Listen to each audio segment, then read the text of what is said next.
everybody. Thanks for joining me tonight for our May forecast challenge, May 6th forecast.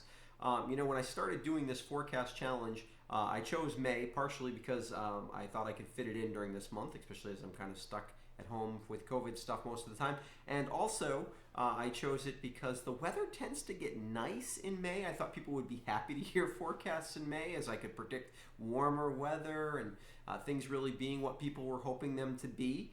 Weather-wise, unfortunately, the weather also just does what it does, and so the weather is, it's not great for this time of year, unfortunately, particularly as we look towards this weekend. If you've heard anything about that, I'm sure you're not looking forward to Friday night into Saturday, where I think we're going to be mostly rain, but there is some chance for at least a coating of snow overnight, which is, again, just kind of hard to believe. It'll be melted by midday Saturday, but the temperatures Saturday into Sunday are going to be real cold still. So a little bit of a summary of what happened today. We were 62 degrees at my house. Again, that was in the sun this morning. Probably was more like upper 50s, mid 50s most of the day. I was 25 at my house this morning. We really kind of spiked down. I'm pretty close to the river here in South Londonderry, so it was a good radiational cooling night. We kind of spiked down at my house. I'm sure if you were up in elevation a little bit, it probably didn't get quite that cold. I had a pretty heavy frost, so just that typical May weather. No precip. This is day 4 in a row with no precip, but that will change. We could certainly will change on Friday. That's a picture of the clouds this afternoon.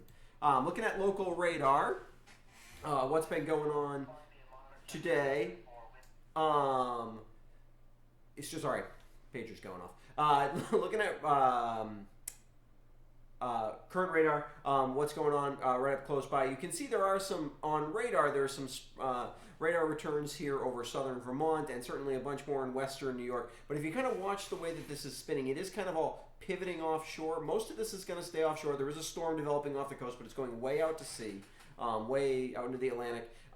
And we're pretty dry, so I don't think we're actually going to see any sprinkles touch the ground here tonight. There is a chance of a really quick sprinkle, but I think most everything is, we're just going to be cloudy. As we pan back out and look across the country at the satellite, we can see what's going on. You've got our developing storm way over here off the East Coast, and you can see we kind of have this upper level that's going to trigger more of this development off the coast tonight. And then this is our storm for the weekend. It's kind of riding up over the big ridge that's been out west. It's been nice and warm out in the west. Matter of fact, there's excessive heat warnings going on in the desert southwest. Temperatures up well over 100 degrees, close to 115. This storm is kind of riding up over the ridge, and then it's going to dive down, and it is really going to develop and become our storm as it crosses and develops again off the coast. The exact storm track for Saturday is definitely still not locked in. I want to take a look. This kind of is going to show you the bigger picture of why this is all happening. So here's over the west. This is a look at upper level winds, and where they're colored in is kind of where the jet stream is. So you can kind of see the jet stream has got a lot of buckles and things like that in it. But essentially, we've got this ridge over the western United States. We do have where that storm is. You've got a little bit of a dip here. Just over like Washington, Oregon area. But that storm is kind of riding over that ridge, and that piece of energy, which you can kind of see, energy here is usually where the winds are strongest, and that's where we've got a pocket there of stronger winds, that red coloring there. And what's going to happen is that is going to ride over the ridge and dive down into this trough. We've got a couple little pieces of energy up here, way up in northern Canada. There's one you can kind of see right near that high pressure system there, and they're going to combine. And we've got a big trough and cold air here over eastern Canada, and they're going to combine into a storm that's going to develop off the east coast and give us a chance for, again, mostly rain, cold rain, but mostly rain this weekend. Let me slide back into the picture a little bit there for you. So let's look at that in terms of the week ahead.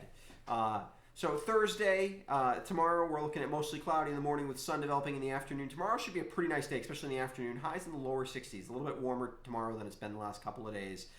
Enjoy that because it'll be the last nice outside day for a few. Friday, the morning won't be too bad. Sun in the morning, and then high clouds start to move in from our developing storm. High temps, it's going to be chillier though. A front's going to move through overnight Thursday into Friday. That's going to cool us off a little bit. I would say highs only around 50, and it's going to be kind of breezy. With rain changing to snow that develops overnight. Snow changing to snow rain showers in the morning. A light accumulation of snow is possible. It's more likely at higher elevations. I think it's mostly going to be a nuisance. It's not going to be, I don't think it's going to be anything too dramatic. And the storm could still go out to sea. There's still one model that really kind of wants to push it out to sea. So this is not locked in by any stretch of the imagination. What is locked in is it'll be cloudy and windy, and the high temperatures will be in the low 40s on Saturday. It's going to feel like late March or mid-March even instead of early May. Sunday morning will be real cold, highs in the upper 20s, maybe even mid-20s. There's definitely a hard freeze possible. So again, most people don't plant around here until Memorial Day, but if you've got anything outside that's sensitive, bring it in on Sunday. High temperatures in Sunday will still be pretty chilly. We're going to be breezy. Highs probably in the low 40s, maybe mid 40s, but with breezy, it's going to feel chilly. Monday, we do start to get a little bit better on Monday and Tuesday. It's still not great, though. We're stuck in this trophy pattern.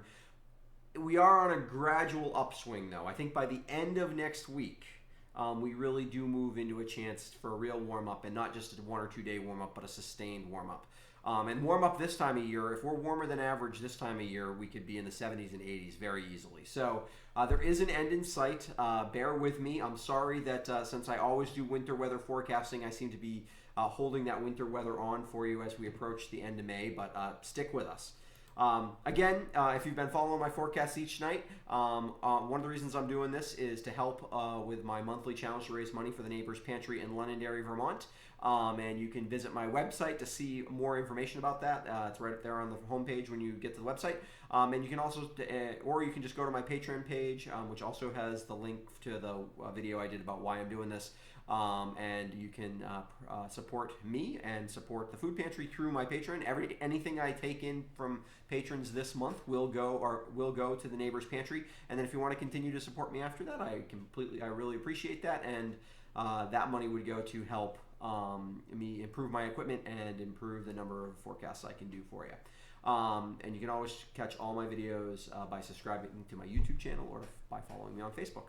All right, hope you're having a good night, and we will see you again tomorrow night. Oh, tomorrow night I will probably not be live. It will be a pre-recorded video, but it will go up at 6 p.m.